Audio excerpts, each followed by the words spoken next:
وہاں سے مٹیریل لینا تھا، انہوں نے جو جو جگہ دیکھنی تھی وہ ساری دیکھ لی، اس کے بعد ابھی تک ان وارنٹ کا برقرار رہنا ہر صورت ان کو خارج کیا جائے۔ جج اکبر گل صاحبہ نے سماعت کی اور عدالت میں کمشنر اور ڈپٹی کمشنر سمیت دیگر افسران لاہور کی انسداد دہشت گردی عدالت میں پیش ہوئے۔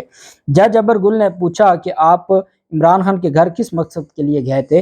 کیا سرچ وارنٹ پر عمل درآمد آپ نے کرا لیا ہے؟ تو عدالت میں کمشنر نے جواب دیا کہ ہم زمان پارک کے باہر تجاوزات ہٹانے کے لیے عمران خان کے گھر میں گئے تھے، ہم نے سرچ وارنٹ پر عمل درآمد تاحال نہیں کیا۔ کمشنر لاہور نے کہا کہ عمران خان زمان پارک کے باہر سے تجاوزات ہٹانے کے لیے رضامند ہو گئے تھے۔ عدالت نے تفتیشی افسر سے سوال کیا کہ آپ کو عمران خان کے گھر کے سرچ وارنٹ ابھی بھی درکار ہیں، جس پر تفتیشی افسر نے کہا کہ مہلت دی جائے، افسران سے مشاورت کے بعد جواب دوں گا۔ عدالت نے ڈی آئی جی کو ذاتی حیثیت میں پیش ہونے کا حکم دے دیا اور عدالت نے کہا کہ آپ آئیں اور عدالت کو بتائیں کہ آپ نے جب آپ گئے ہیں اور آپ کو انہوں نے رسائی دی ہے اور آپ نے وہاں جو تجاوزات آپ کہتے ہیں وہ ختم کر دیے ہیں، تو اس کے بعد یہ سرچ وارنٹ کا برقرار رہنا کیوں ضروری ہے؟ اس پر ڈی آئی جی کو ذاتی حیثیت میں طلب کر لیا ہے اور عدالت نے سماعت ملتوی کر دی ہے۔ جبکہ دوسری جانب پاکستان تحریک انصاف کے چیئرمین عمران خان جناح ہاؤس حملہ کیس میں جو 3 مقدمات نئے عمران خان کے خلاف درج ہوئے، اس میں ضمانتی مچلکے جمع کروانے کے لیے آج انسداد دہشت گردی عدالت میں پیش ہوئے۔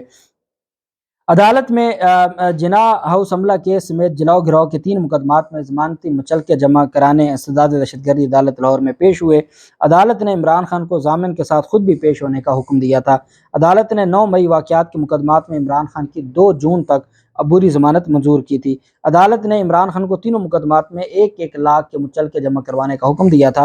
عمران خان مچلکے جمع کروانے کے لیے عدالت میں پیش ہوئے اور عمران خان کی گاڑی کو انسداد دہشت گردی عدالت میں لانے کی اجازت دی گئی اور عدالت نے عمران خان کے جو تینوں کیسز ہیں اس میں عمران خان کے چونکہ گھر کے ملازم تھے اور اس وقت یہ حالت ہے کہ جتنے بھی جو ضمانت کے لیے بھی مسائل پیدا ہو رہے تھے تو اس کو جو عمران خان کے گھر کے ملازمین تھے وہ ضمانت دینے پہنچے تھے، تو عدالت نے کہا تھا کہ عمران خان خود بھی ذاتی حیثیت میں پیش ہوں جب مچلکے جمع ہوں گے۔ بہرحال عمران خان پیش ہوئے، تینوں کیسز میں مچلکے منظور ہو گئے اور اب 2 جون کو ان درخواستوں پر سماعت ہوگی۔ جبکہ جو دوسری درخواست ہے وہ عمران خان کی درخواست پر سماعت ہوئی لاہور ہائی کورٹ میں، اور وہ عمران خان کا جو ضلع شاہ قتل کیس میں ڈائریکٹ سیشن عدالت کی بجائے لاہور ہائی کورٹ میں ضمانت لی تھی، اس میں بھی عمران خان نے ذاتی حیثیت میں پیش ہو کر مچلکوں کی جو ہے وہ تصدیق کروائی ہے اور مچلکے وہاں پر بھی جمع کروائے ہیں۔ رجسٹرار آفس میں پیش ہوئے، وہاں پر ان کے مچلکے جمع ہوئے، مچلکوں کی تصدیق ہوئی اور مچلکوں کی تصدیق کے بعد عدالت میں لاہور ہائی کورٹ سے وہ واپس روانہ ہو گیا۔ تو آج وہ انسداد دہشت گردی عدالت میں بھی پیش ہوئے اور دوسری جانب وہ پیش ہوئے جو لاہور ہائی کورٹ میں بھی، اور لاہور ہائی کورٹ میں پیش ہونے کے بعد وہ واپس چلے گئے۔ جبکہ لاہور ہائی کورٹ میں سابق وزیر اعظم نواز شریف جو پاکستان مسلم لیگ نون کے قائد ہیں، ان کے حوالے سے مسلم لیگ نون سے جڑے ایک وکیل ہیں جو ایک عدالت میں جب مریم نواز کے خلاف توہین عدالت کا کیس تھا تو اس میں انہوں نے کہا تھا کہ میں مریم نواز کے خلاف کیوں درخواست دائر کی گئی ہے، عدالت کو کہا تھا کہ ہم لوگ اپنے قائد مریم نواز کے دیوانے ہیں اور ہم کسی بھی صورت میں نہیں چاہتے کہ مریم نواز کے خلاف توہین عدالت کی کارروائی ہو۔ یہ وہ وکیل صاحب ہیں آفاق ایڈوکیٹ صاحب، عمران خان کے خلاف جو عہدے سے ہٹانے کی درخواست ہے، پارٹی عہدے سے ہٹانے کی درخواست بھی انہوں نے دی ہوئی تھی، آفاق ایڈوکیٹ صاحب نے۔ عدالت میں سماعت ہوئی، جسٹس علی باقر نجفی صاحب نے سماعت کی، تو اس میں جو وکیل تھے ان کی جانب سے کہا گیا کہ 2 کیسز ہیں، 2 معاملات ہیں، ایک ہے نواز شریف کا معاملہ اور ایک ہے، اب یہ بطور آبجیکشن کیس لگا تھا۔ آبجیکشن یہ تھا کہ نواز شریف کو نائل کیا سپریم کورٹ نے، نواز شریف کو پارٹی صدارت سے ہٹایا سپریم کورٹ نے۔ جب دونوں فیصلے سپریم کورٹ کے ہیں تو اب ہائی کورٹ کو کیسے کہہ سکتے ہیں کہ نواز شریف کو پارٹی صدر کے عہدے پر بحال کیا جائے؟ یہ آبجیکشن تھا۔ عدالت میں جب سماعت شروع ہوئی تو جو وکیل تھے آفاق ایڈوکیٹ، انہوں نے عدالت سے کہا کہ جناب میں 2 کمپیریزن آپ کے سامنے رکھنا چاہتا ہوں۔ ایک عمران خان ہے جو سرغنہ ہے ان سب کا، بار بار ورڈ عمران خان کے لیے سرغنہ کا استعمال کر رہے تھے۔ دوسرے ہیں نواز شریف، نواز شریف کو نائل کیا گیا تو ان کو پارٹی صدارت سے بھی ہٹا دیا گیا۔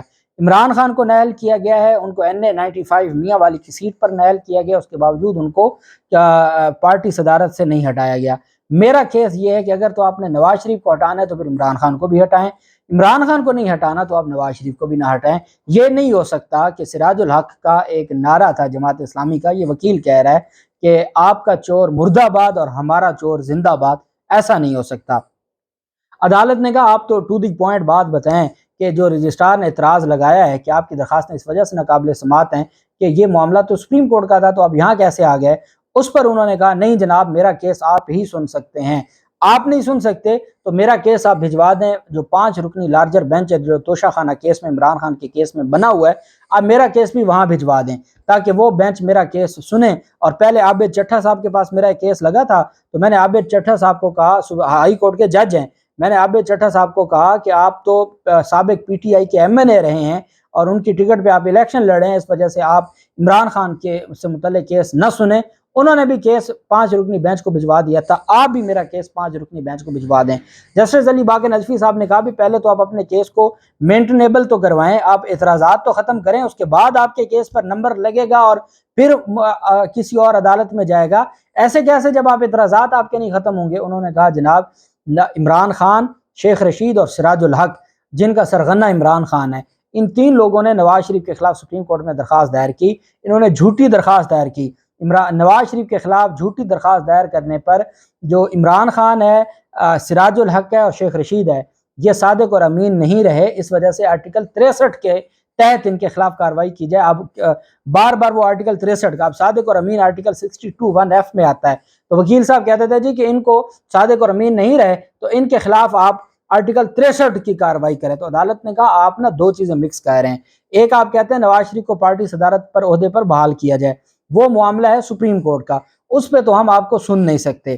دوسرا معاملہ ہے کہ عمران خان اور نواز شریف، عمران خان، شیخ رشید اور سراج الحق کے خلاف کوئی کارروائی کی جائے، وہ کس بنیاد پر آپ کہہ رہے ہیں مجھے نہیں پتا، لیکن وہ ایک الگ معاملہ ہے۔ آپ نے اپنی اس درخواست میں 2 چیزیں مانگی ہیں، اب یہ آپ کو نہیں مل سکتی، یہ درخواست آپ کی رجسٹرار آفس کے اعتراضات برقرار ہیں۔ آپ کسی اور کے خلاف درخواست دینا چاہتے ہیں تو وہ آپ الگ سے یا اس میں امینڈ کر لیں۔ نواز شریف کو پارٹی عہدے پر بحال کرنا ہمارا اختیار نہیں ہے، وہ سپریم کورٹ نے ان کو ہٹایا، وہی بحال کر سکتے ہیں۔ اس کی حد تک عدالت نے نو بول دیا۔ وہ بار بار کہتے رہے کہ عمران خان کو ریلیف ملا ہے، عمران خان کو عہدے سے نہیں ہٹایا جاتا۔